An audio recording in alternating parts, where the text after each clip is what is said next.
আয় চাকরের বাচ্চা, এই বাড়ির মালিক আলিফ সাহেবকে ডেকে নিয়ে আয়। আলিফ সাহেব বলেন, আমাকে বলেন, কোনো সমস্যা নেই। আচ্ছা আচ্ছা। হোয়াট? এটা কাজ? বাচ্চা, তোকে কেন বলতে যাব? আমি এখানে তোর সঙ্গে কথা বলার জন্য এসেছি। তোর সঙ্গে আমি কোনো কথা বলবো না। এই বাড়ির মালিক আলিফ সাহেবকে ডেকে নিয়ে আয়। তার সঙ্গে কথা বলবো, তার সঙ্গে কথা হবে। মাই গড, এত কথা না বাড়ায় তোর মালিককে ডাকবে। হ্যাঁ ম্যাডাম, এইটা আপনি কি করলেন? আপনি তার গালে থাপ্পড় মারছেন, ইনি হইতাছে আলিফ সাহেব। এবার বিষয়। আরে বাপ রে ম্যাডাম, এখন থেকে আরেক পাগলের আমদানি। আপনি কোথায় নিয়ে আসলেন? সব তো পাগলের কারখানা। এই চাকরটাকে বললেন যে মালিককে ডাকতে, কোনো কথা কয় না। এর মধ্যে পাগলটা আইছে, আয়া কইতেছে যে ওই নাকি এবাড়ির মালিক। এই তোরা কি বাপ বলো নাকি? দুইজনে মিলা মালিক সাথে অভিনয় করতেছস। মালিক হইলে কেমন লাগে? বেশি কথা না কইয়া তোর মালিককে ডাক। আজব ব্যাপার, আপনারা কেন এমন করতেছেন? আপনারা খুব সুন্দরভাবে আমাকে জিজ্ঞেস করলেন আলিফ সাহেব কোথায়। আমি আপনাদেরকে সুন্দরভাবে বললাম যে কি বলার আমাকে বলেন, কোনো সমস্যা নাই। আমার কথাই তো আপনারা বোঝার চেষ্টা করতেছেন না। ডোন্ট ইউ আন্ডারস্ট্যান্ড দ্যাট যে আমি আপনাদেরকে বলতেছি যে আমি আলিফ। থাম, তুই দেখে আবার মুখে মুখে তর্ক করতেছিস। আবার ইংলিশও কয়।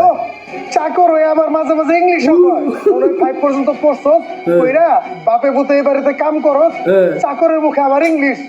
ম্যাডাম, এইভাবে ওরা শুনবে না, আমি ব্যবস্থা করতেছি।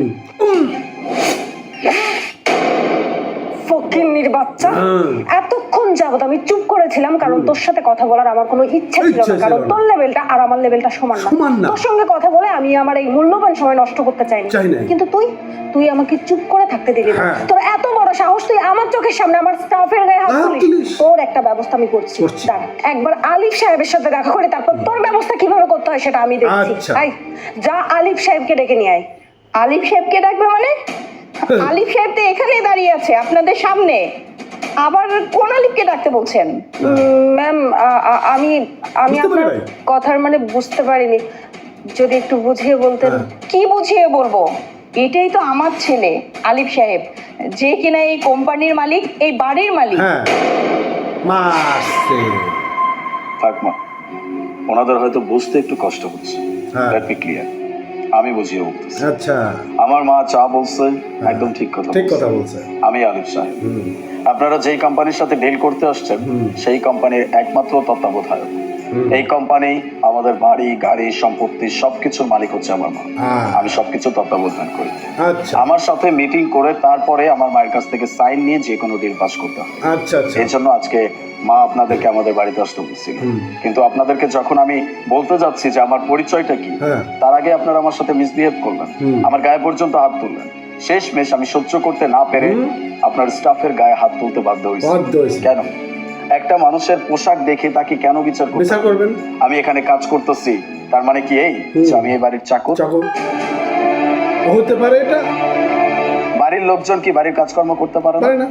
আজকে আমি ফ্রি ছিলাম, দ্যাটস ওয়াই আমি সবকিছু পরিষ্কার করতেছিলাম, কারণ নিজের কাজ নিজে করার মধ্যে একটা আনন্দ আছে, আমি সেটা উপভোগ করতে চাই। আর আমার পোশাক আশাক এরকম দেখে অবাক হওয়ার কিচ্ছু নাই। আমি যখন এরকম একটা কাজ করতেছি তখন অবশ্যই আমি স্যুট বুট পরে থাকবো না, খুবই ক্যাজুয়াল আর খুবই কমফোর্টেবল কাপড় চোপড় পরে আমি এসব কাজ করব। যাই হোক, এতক্ষণ ধরে আপনারা আমার সাথে যে আচরণটা করছেন, এই আচরণের সুবাদে আমি খুব ভালো করে বুঝতে পারছি আপনাদের মেন্টালিটি কেমন, আর আপনাদের মানুষের সাথে কথা বলার স্টাইল কেমন, আপনাদের মানুষের সাথে চলাফেরার জন্য যে ধরনটা লাগে সেই ধরনটা কেমন। সবকিছু বিচার করে মা আমি একটাই কথা বলবো, এরকম মানুষের সাথে বা এরকম মানুষের কোম্পানির সাথে কোন রকম ডিল করা আমাদের উচিত হবে না।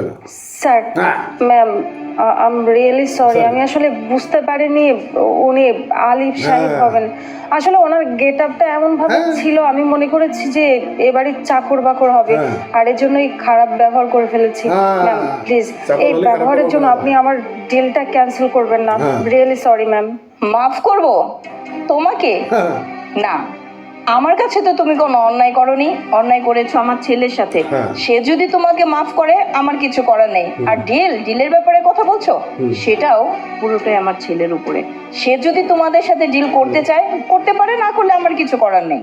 নেভার, কোনো ডিল ফাইনাল হবে না, এই ডিল হচ্ছে না। প্লিজ স্যার, আপনি ম্যামের ডিলটা ক্যান্সেল করবেন না। ম্যাম এই ডিলের জন্য দিন রাত পরিশ্রম করেছে, যদি এই ডিলটা আপনি ক্যান্সেল করেন ম্যামের অনেক বড় ক্ষতি হয়ে যাবে। স্যার প্লিজ, আপনি এটা করবেন না। তাতে আমার কিচ্ছু যায় আসে না, কারণ আপনারা এখানে যে আচরণটা করছেন, এখানে যে ঘটনাটা ঘটাইছেন, এটা থেকে খুব ভালো করে বোঝা যায় আপনাদের ম্যানার্স ঠিক কতটুকু স্ট্রং। আপনারা মানুষের সাথে সম্মান দিয়ে কথা বলতেই জানেন না, একটা মানুষকে কিভাবে ট্রিট করতে হয় সেটাই আপনারা জানেন না। এইরকম মানুষের সাথে আমরা ডিল ফাইনাল করে আমাদের কোম্পানির নাম বদনাম করতে চাই না। দ্যাটস ওয়াই সুন্দর করে বলতেছে এখান থেকে চলে যান। Leave leave.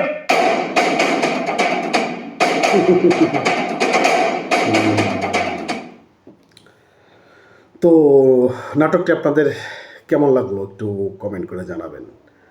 আর ইন্টারেস্টিং অনেক নাটকগুলো বা এআই জেনারেট যে সকল দারুণ দারুণ যে গল্পগুলো, এগুলো আমি আপনাদের প্রতিনিয়ত শেয়ার করার চেষ্টা করব। আর অবশ্যই ভিডিওতে লাইক করবেন, কমেন্ট করবেন। লাইক কমেন্ট করলে ভিডিও আপনার হোম পেজে চলে আসবে, তা না হলে মজাদার গল্পগুলো হোম পেজে আপনার আসবে না। তো যাক, সবাই ভালো থাকেন, সুস্থ থাকেন। এতক্ষণ সঙ্গে থাকার জন্য ধন্যবাদ।